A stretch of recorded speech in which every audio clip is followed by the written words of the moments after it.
بنانا بہت مشکل کام ہے اور برباد کرنا اس سے بھی مشکل کام ہے، کیونکہ اللہ تعالیٰ نے اس دنیا کے اندر انسان کے سسٹمز میں ایسے ڈائنامکس رکھے ہیں، ایسے پرسپیکٹیوز رکھے ہیں کہ وہ اسے خود برائی کی طرف، ڈسٹورشن کی طرف، تباہی کی طرف، کرپشن کی طرف، فساد کی طرف جانے سے روک لیتے ہیں۔ تو باطل کو یا فالسیفائڈ ورژن کو ایکسیپٹ کرنا اتنا مشکل کام نہیں ہے، حق کا گلا گھونٹنا بہت بڑی بات ہے۔ دس از ناٹ ایک ایکولیبریم سے، ایک بیلنس سے ہٹ کے، ایک توازن سے ہٹ کے، ایک توسط سے ہٹ کے، اس وضع سے ہٹ کے زندگی جینا یہ کوئی مشکل کام نہیں ہے اتنا، لیکن اس کے اوپر اس آواز کا گلا گھونٹنا، اس معصومیت کا گلا گھونٹنا جو اللہ نے انسان کے اندر رکھی ہے، یہ بہت بڑا کام ہے۔ اس لیے بننا کوئی بڑی بات نہیں ہے، بن جاتا ہے انسان، اس کی بھی اپنی شان ہے، اس کا بھی اپنا مقام ہے، لیکن برباد کرنا اپنے آپ کو، اس 50-60 سال کے ٹینیور کو، اس پورے ایک حسین سفر کو،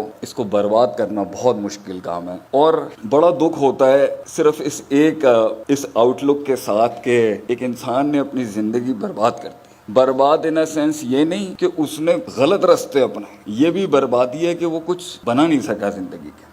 یہ زندگی بھائیوں بننے بنانے کا نام ہے، چڑھنے چڑھانے کا نام ہے، اور ٹوٹ کے بکھر کے مطلب اپنے آپ کو ایک جواب دینے کا نام ہے، ایک رسپانس کا نام ہے۔ اس لیے تو اللہ کہتا ہے کہ ہم نے زمین و آسمان کو پکڑ کے تھام کے رکھا ہوا ہے، ہم چھوڑ دیں زالتا یہ گر جائے گا۔ پھر اس کے اندر اللہ تعالیٰ نے یہ نظام آپس میں تصادم کا شکار نہ ہو جائے۔ یہاں تو ایک روح دوسری روح کو برداشت نہیں کر سکتی، پوری کائنات نے ایک دوسرے کو دیکھیں کس بیلنس میں سنبھال کے رکھا ہوا ہے۔ تو اس دنیا کے نظاموں کو اس عدل پہ چلانے والے نے اگر اس دنیا میں کوئی لاگ بک بھیجی ہے، how to run man and how to run an institution and how to develop and nurture a thought and an ideology and a نظریہ، تو ڈیفینیٹلی ہم نے بہت بڑا نقصان اٹھایا۔ میں ویسٹرن تھنکرز کے خلاف نہیں ہوں، علم کہیں سے بھی ملے ہم قائل ہیں سیکھنے کے، لیکن دکھ کی بات یہ ہے کہ جب اس جہت سے آپ قرآن حدیث کھولیں گے، مجھے نہیں لگتا ہیومن انسان کے کسی فیسٹ کا کوئی ایسپیکٹ ہوگا، چاہے وہ اس کی روحانیت سے تعلق رکھتا ہو، اس کی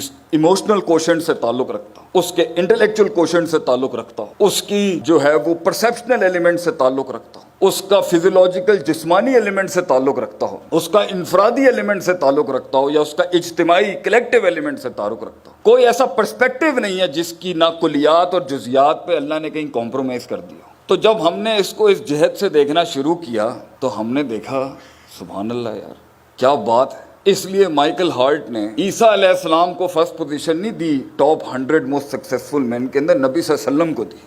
وہ سکسیس کا کرائٹیریا فزیولوجیکل اور ایبسٹریکٹ مانوی ہسٹری دونوں پرسپیکٹیو سے کتنا سکسیس ہے، اس میں نبی صلی اللہ علیہ وسلم کا کوئی کمپیریبل نہیں ہے دنیا کے اندر۔ جو 23 سالوں میں آپ صلی اللہ علیہ وسلم نے as a person, as a human being achieve کیا ہے، جن چیلنجز کا آپ نے سامنا فیس کیا اور اتنی بڑی ایک آرگنائزیشن کھڑی کی کہ آج 1423 سالوں سے اس کی لیگیسی کنٹینیوڈ ہے، اگرچہ وہ ٹوٹی پھوٹی ہو چکی ہے کمپنی جس کا نام امت ہے، اگرچہ وہ بٹ چکی ہے، اگرچہ اس کا برانڈ کافی حد تک برباد ہو چکا ہوا ہوگا، اس کی برانڈ مینجمنٹ ہو، برانڈ ٹارگیٹنگ ہو، برانڈ پوزیشننگ ہو، اس کی مارکیٹنگ ہو، اس کی سیلز ہو، اس کا کانفلکٹ ریزولوشن ہو، اگر ہم اس ٹرمز کے اندر اپنی پوری ہسٹری کو دیکھیں پرفارمنسز کی، تو آپ سوچیں رسول اللہ صلی اللہ علیہ وسلم کی زندگی ایک تاج ہے، ایک معراج ہے اسٹڈی کرنے کے لیے کہ کیسے ایک شخص آج کے دور میں بھی دیکھیں، اگر اس محاورے کے تحت دیکھیں کہ ہم رجال و نحن رجال، انسان وہ بھی تھے اس دور کے، ان سے پہلے بھی تھے اور آج بھی انسان ہے، ڈائنامکس انسان کی نہیں بدلی ہوئی،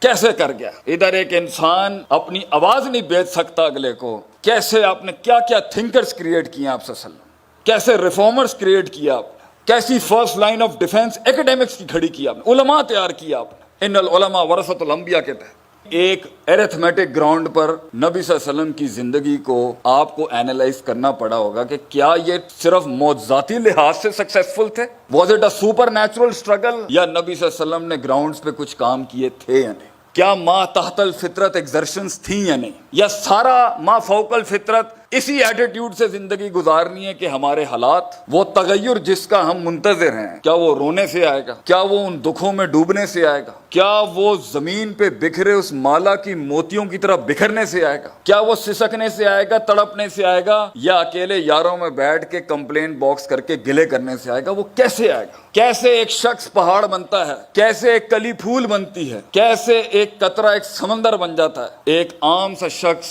لوگوں میں گھومنے والا ایک آواز بن جاتا ہے، ایک احساس بن جاتا ہے؟ کیسے ہوتا ہے یہ ایکسپیرینس؟ جو ہے نا بیٹا، دنیا میں سب سے بڑی دولت جو ہے نا، وہ ہوتا ہے ایکسپیرینس۔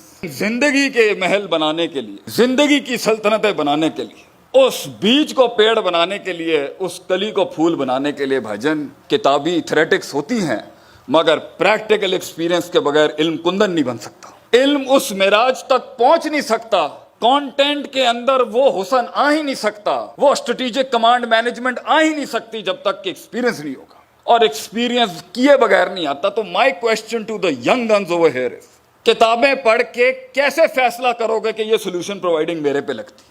چاہے وہ کسی ویسٹرن تھنکر کی ہو، یا مڈ ویسٹ کی ہو، یا ایسٹرن تھنکر کی ہو، یا اسلامک تھنکر کی ہو، یا نان اسلامک تھنکر کی ہو، آپ کو کیسے پتا چلے گا کہ یہ فتویٰ میرے پہ اپلائی ہوتا ہے؟ کیونکہ لوگ یونیک ہوتے ہیں، منفرد ہوتے ہیں، ان میں ڈائیورسٹی ہوتی ہے، ان کے ڈائنامکس ڈیفرنٹ ہوتے ہیں، سائیکوپیتھیز ڈیفرنٹ ہوتی ہیں، نفسیات ڈیفرنٹ ہوتی ہیں، اپ برنگنگز ڈیفرنٹ ہوتی ہیں، غم ڈیفرنٹ ہوتا ہے، درد ڈیفرنٹ ہوتا ہے، کلیجہ ڈیفرنٹ ہوتا ہے۔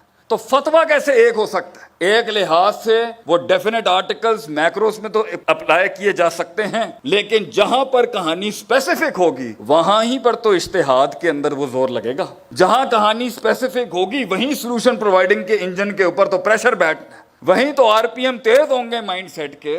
تو محض کتابیں پڑھنے سے بھائی جان، محض کتابیں پڑھنے سے کچھ نہیں آ سکتا، جلنا پڑتا ہے اس کے لیے۔ اس لیے آپ کبھی اگر آپ نے زندگی سیکھنی ہو نا، تو یہ فٹ پاتھ کے سگنلز پہ ان بچوں کے ساتھ بیٹھ کے وقت لگائیں، آپ یہ بتائیں گے زندگی کیا ہوتی ہے، کیونکہ وہ اسٹریٹ سمارٹ ہوتا ہے، وہ روز ہار اور جیت کا سامنا کر رہا ہوتا ہے، وہ روز سروائیول کی جنگ لڑ رہا ہوتا ہے، بقا کی جنگ جو ہوتا ہے وہ لڑ رہا ہوتا ہے، اس کے پاس تھریٹکس نام کی کوئی چیز نہیں ہوتی۔ تو دنیا کی سب سے مہنگی ترین چیز اگر کوئی ہے نا، وہ ایکسپیرینس۔ اور اگر کسی بھی محل کے اندر آپ کو کوئی سینئر شخص یہ بات سکھائے، یا آپ کا کوئی کولیگ سکھائے، یا آپ کا کوئی جونیئر سکھائے آپ کو، ایک قوم جنہوں نے دنیا پہ راج کرنا ہوتا ہے، وہ ایکسپیرینس، اور میرا پرسنل ورڈ جو میں یوز کرتا ہوں نا، وہ ہے لوگ فائلز۔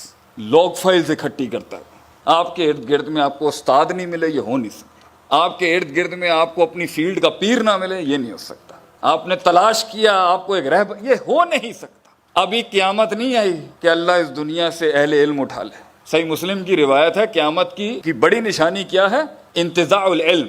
اللہ ایکسپیرینس لوگ اٹھا لے گا سسٹم سے، پار ایکیڈیمکس ایکسلنس اٹھا لے گا سسٹم سے، جورسٹ اٹھا لے گا سسٹم سے، ایگزیجسٹ اٹھا لے گا سسٹم سے، انٹرپریٹرز اٹھا لے گا سسٹم سے۔ جہالت ہی اور جہالت یہی ہوتی ہے کہ پتہ نہیں ہوتا کیا ہے، اور اگر پتہ ہے تو یہ نہیں پتہ اپلائی کہاں کرنا ہے۔ تو experience is what the biggest asset of a nation.